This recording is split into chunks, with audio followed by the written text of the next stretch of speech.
Hello students, आज हम पढ़ेंगे बायोलॉजी का अगला टॉपिक यूकैरियोटिक कोशिका के बारे में पढ़ रहे थे। उसमें अगला टॉपिक हमारे पास यूकैरियोटिक कोशिका। प्रोकैरियोटिक कोशिका हमने पढ़ लिया था, इसकी संरचना देखी थी, जीवाणु कोशिका की संरचना। उसके बाद यूकैरियोटिक कोशिका की संरचना हम देखेंगे। ठीक है, यूकैरियोटिक कोशिका क्या होती है? देखिए, यूकैरियोटिक जो वर्ड है वो दो वर्ड से मिलकर बना है, यू प्लस कैरियन। यू का मतलब होता है वेल, ठीक है, वेल डेवलप्ड, और कैरियन का मतलब न्यूक्लियस।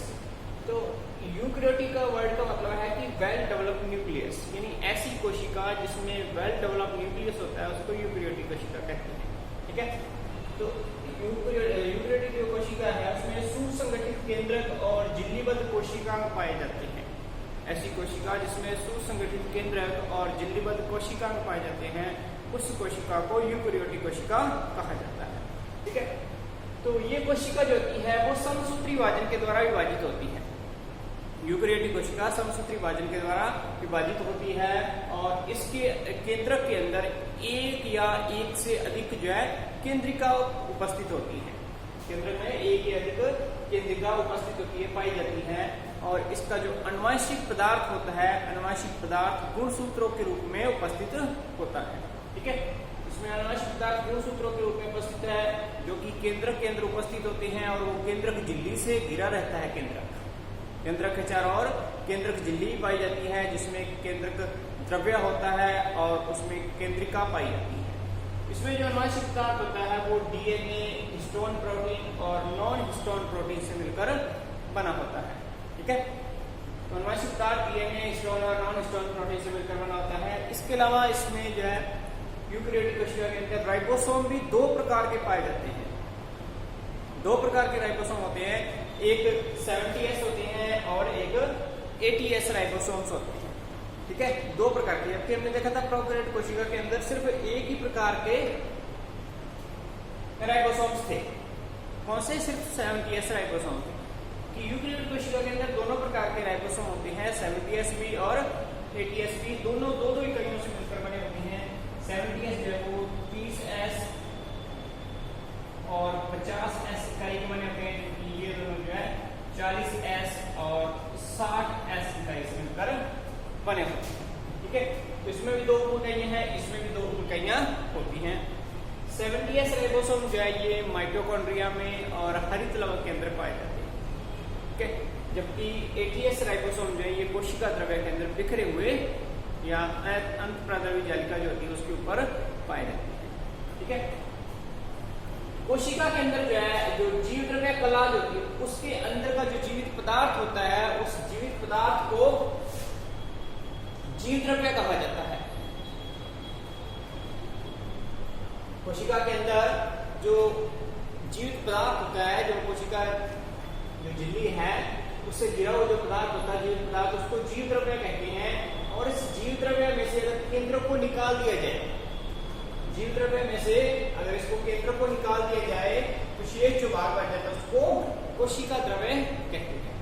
ठीक है, तो कोशिका द्रव्य जो होता है उसके अंदर विभिन्न प्रकार के कोशिकांग उपस्थित होते हैं, जैसे कि माइटोकॉन्ड्रिया है, गोल्जी है, राइबोसोम है, लाइसोसोम्स है, लवक है, अंतःप्राद्रव्य जालिका है, सेंट्रियोल है, ग्लाइऑक्सिसोम है, स्फीरोसोम है, पैरोक्सिसोम्स है, रिक्तिका है।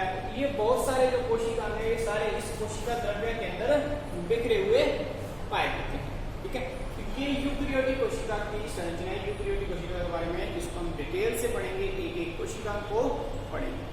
तो यूकैरियोटिक कोशिकाएं जो होती हैं वो दो प्रकार की होती हैं, एक पादप कोशिका है और दूसरी जंतु कोशिका है। ठीक है, ये दोनों दो जो है यूकैरियोटिक कोशिकाएं हैं जिसको हम आगे स्टडी करेंगे, एक पादप कोशिका और एक जंतु कोशिका। उससे पहले हम प्रोकैरियोटिक और यूकैरियोटिक कोशिका में क्या डिफरेंस होते हैं उसके बारे में पढ़ेंगे कि प्रोकैरियोट और यूकैरियोटिक कोशिका में क्या डिफरेंस है। ओके, तो प्रोकैरियोट और यूकैरियोट कोशिका के अंदर ये अंतर है, ये लक्षण है कौन से जो हम ले रहे हैं, और एक प्रोकैरियोटिक कोशिका है और ये यूकैरियोटिक कोशिका। ठीक है, तो इनमें अंतर देखते हैं। सबसे पहला देखिए कोशिका का आकार। कोशिका का जो आकार होता है, प्रोकैरियोटिक कोशिका जो आकार के अंदर थोड़ी छोटी होती है, सूक्ष्म होती है। ठीक है, इसका साइज जो है वो 0.1 से लेकर के 5 माइक्रोमीटर तक होता है। ठीक है, यानी उसका व्यास है 0.1 से लेकर के 5 माइक्रोमीटर तक होता है। जबकि यूकेरियोट कोशिका जो होती है इसका साइज जो होता है वो लार्ज होता है, बड़ी होती है छोटी आकार में प्रोकैरियोट के तुलना में। ठीक है, जिसका साइज 5 से लेकर के 20 माइक्रोमीटर तक होता है। ठीक है, तो ये पहला अंतर हो गया। दूसरा अंतर देखें कोशिका भित्ति का, तो प्रोकैरियोट की जो कोशिका भित्ति होती है वो पेप्टिडोग्लाइकेन की बनी होती है। ठीक है, हमने पहले पढ़ा था इसकी संरचना के अंदर, जब हमने प्रोकैरियोट कोशिका जीवाणु कोशिका का अध्ययन किया था तो उसमें देखा था कि इसकी कोशिका भित्ति पेप्टिडोग्लाइकेन की बनी हुई है। जबकि यूकेरियोट जो है उसमें पादपों के अंदर जो कोशिका भित्ति उपस्थित होती है और सेल्यूलोज की बनी होती है, जबकि जंतुओं के अंदर अनुपस्थित होती है। जंतुओं में कोशिका भित्ति नहीं होती है, पादपों के अंदर होती है और जो सेल्यूलोज की बनी होती है। प्रोकैरियोट कोशिका के अंदर भी ये पेप्टिडोग्लाइकेन की हमने जीवाणु के अंदर देखी थी। माइकोप्लाज्मा के अंदर कोशिका भित्ति नहीं पाई जाती है। ठीक है, माइकोप्लाज्मा में कोशिका भित्ति एब्सेंट होती है, जीवाणु में और नीलहरित जो शैवाल है उनके अंदर कोशिका भित्ति पाई जाती है। तीसरा अंतर देखें कोशिकाओं का, तो प्रोकैरियोट कोशिका के अंदर जो झिल्लीबद्ध कोशिकाएं हैं, झिल्ली युक्त जो कोशिकाएं हैं जैसे माइटोकॉन्ड्रिया है, लवक है, अंतःप्राद्रव्य जालिका है, लाइसोसोम है, स्पिरोसोम है, ग्लाइकोसोम है, गोल्गी का है, तो ये सारे कोशिकाएं जो है इसके अंदर अनुपस्थित होते हैं। प्रोकैरियोट कोशिका के अंदर ये कोशिकाएं नहीं पाए जाते हैं, जबकि यूकेरियोट कोशिका के अंदर जो है सारे कोशिकाएं जो है झिल्लीबद्ध कोशिकाएं जो है वो उपस्थित होते हैं। ठीक है, जो प्रोकैरियोट कोशिका है इसके अंदर एक कोशिका पाया जाता है जिसको राइबोसोम कहते हैं। राइबोसोम जो है वो इसके अंदर पाया जाता है जो कि 70S प्रकार का होता है। ठीक है, बाकी कोशिकाएं इसके अंदर अनुपस्थित होती हैं, जबकि यूकेरियोट कोशिका के अंदर सारे कोशिकाएं होती हैं और राइबोसोम भी होता है। राइबोसोम भी उपस्थित होता है जो कि 70S प्रकार का भी होता है और 80S प्रकार का भी होता है। दोनों प्रकार का इसके अंदर राइबोसोम उपस्थित होता है, प्रोकैरियोट में एक प्रकार का होता है। उसके बाद देखिए चौथा अंतर है इसके अंदर केंद्रक का। तो प्रोकैरियोट कोशिका के अंदर जो है आपने पढ़ा है कि केंद्रक जो है वो नहीं पाया जाता, सुसंगठित केंद्रक का अभाव होता है और इसका जो अनुवांशिक पदार्थ होता है वो कोशिका द्रव्य के अंदर बिखरी हुई अवस्था के अंदर पाया जाता है। जबकि यूकेरियोट के अंदर देखिए सुसंगठित केंद्रक जो उपस्थित होता है, इसके अंदर केंद्रक झिल्ली, केंद्रिका, केंद्रक द्रव्य और अनुवांशिक पदार्थ जो है वो पाया जाता है। तो अनुवांशिक पदार्थ होता है वो केंद्रक झिल्ली से परिबद्ध होता है और गुणसूत्रों के रूप में उपस्थित होता है, क्रोमैटिन जालक के रूप में उपस्थित होता है। ठीक है, उसके बाद देखिए कोशिका विभाजन। तो प्रोकैरियोट कोशिका के अंदर जो है असूत्री प्रकार का कोशिका विभाजन पाया जाता है, जिसमें गुणसूत्र का जो है लुप्त नहीं होते हैं। ठीक है, कोशिका के जो संरचना है वो लुप्त नहीं होती है, जबकि यूकेरियोट के अंदर जो है वो समसूत्री और अर्धसूत्री दो प्रकार का कोशिका विभाजन पाया जाता है।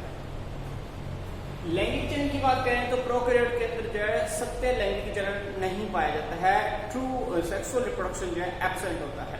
ठीक है, यानी जिसमें युग्मकों का निर्माण हो, नर और मादा युग्मक हो, उसके अंदर निषेचन की प्रक्रिया हो, तो वो प्रोसेस नहीं होता है। जबकि यूकेरियोट कोशिकाओं के अंदर जो लैंगिक चयन जो वो पाया जाता है, उसके अंदर जननांगों के अंदर जो गैमेट्स है उनका फॉर्मेशन होता है। नर गैमेट्स जो है वो शुक्राणु है या मादा गैमेट्स है अंडाणु है, उनका निर्माण होता है, तो उनमें निषेचन की क्रिया होती है, उससे आगे भ्रूण का निर्माण होता है। अगले बात करें पॉइंट की श्वसन के बारे में। तो जो प्रोकैरियोट कोशिकाएं होती हैं इनमें जो है मोस्टली अवायवीय श्वसन पाया जाता है। इनमें श्वसन के लिए ऑक्सीजन की जरूरत नहीं होती है और ये जो श्वसन की प्रक्रिया है ये प्लाज्मा झिल्ली के द्वारा संपन्न होती है। हमने देखा था कि प्लाज्मा झिल्ली जो वो फोल्डेड होकर के एक संरचना बनाती है जिसको मीजोसोम कहते हैं, तो वो मीजोसोम के अंदर श्वसन की प्रक्रिया होती है। जबकि यूकेरियोट के अंदर जो है वायवीय श्वसन पाया जाता है सामान्यतः, और जो माइटोकॉन्ड्रिया के द्वारा वायवीय श्वसन है उसकी जो प्रक्रिया है वो माइटोकॉन्ड्रिया के अंदर संपन्न होती है। कोशिका द्रव्य और माइटोकॉन्ड्रिया के अंदर संपन्न होती है। तो ये जो है डिफरेंस है कुछ प्रोकैरियोट और यूकैरियोट कोशिका के अंदर। ऐसे तो और भी बहुत सारे डिफरेंस है, लेकिन ये मेन डिफरेंस है जो हमने जो लिखे हैं, इतने डिफरेंस अगर आपको मिल जाए याद रखते हो, एक अच्छा क्वेश्चन आप लिख सकते हो। ओके, तो आपको ये लेसन समझ में आया, और आप इसको लाइक करें, वीडियो को सब्सक्राइब करें और आगे शेयर करें। Okay, thank you.